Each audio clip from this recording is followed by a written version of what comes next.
Morning, a Ralls County, Missouri school official is speaking out about the ongoing statewide teacher shortage. About 12% of the teachers in Missouri left their jobs during the 2023-24 school year. That's according to the Missouri Department of Elementary and Secondary Education.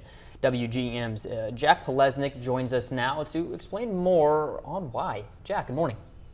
Kyle, good morning. Now, alarming is the word used by Ralls County Schools Special Services Director to describe the state's teacher shortage. She says teaching can be a very rewarding yet stressful occupation. When it comes to special education, she tells me it's vital to keep that sector staffed to better kids' social, emotional, and academic progress.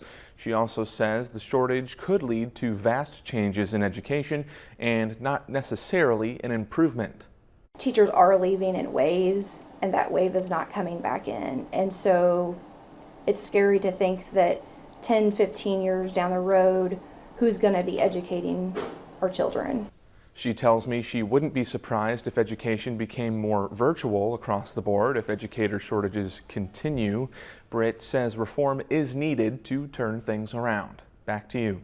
Jack, thank you. She says for those considering teaching, if you have a heart for service, the job might just be for you.